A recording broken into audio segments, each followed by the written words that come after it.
US and British regulators have fined 6 major global banks nearly $6 billion for rigging the world's currency market. Wednesday's decision is the first time in decades that major players in the financial industry have admitted to criminal wrongdoing and were punished on such a large scale. The landmark settlement included guilty pleas from Barclays Bank, JPMorgan Chase, Citicorp, and the Royal Bank of Scotland for conspiring to manipulate the massive currency market, as well as a guilty plea from Switzerland's UBS, for rigging benchmark interest rates. These 5 banks agreed to a record $2.5 billion in criminal penalties, the largest set of antitrust fines ever obtained by the U.S. Department of Justice. All 5, plus the Bank of America, will also pay more than $1.8 billion in fines to the U.S. Federal Reserve over unsafe and unsound practices in forex markets.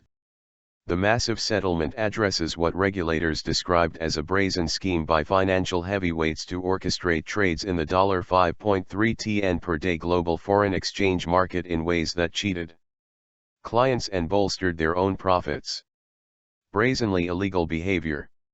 Traders from the banks, communicating in a chat room referred to as the cartel, agreed to withhold bids or offers for euros or dollars at distinct times to protect each other's trading positions, the Justice Department said. The bank's chat room nickname aptly describes the brazenly illegal behavior they were engaged in on a near-daily basis, Loretta Lynch, the U.S. Attorney General, said. They acted as partners, rather than competitors, in an effort to push the exchange rate in directions favorable to their banks but detrimental to many others. And their actions inflated the bank's profits while harming countless consumers, investors, and institutions around the globe. Wednesday's settlement follows earlier agreements between large banks and global regulators in a massive global probe into rigging foreign exchange trading that has ensnared most large banks and resulted in numerous firings and suspensions of individual traders. Banks have now agreed to nearly $9 billion in fines for manipulating forex rates.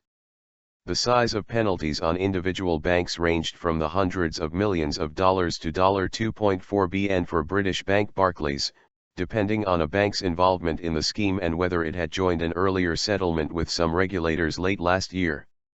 The Barclays sum was high because it had not participated in the earlier deal.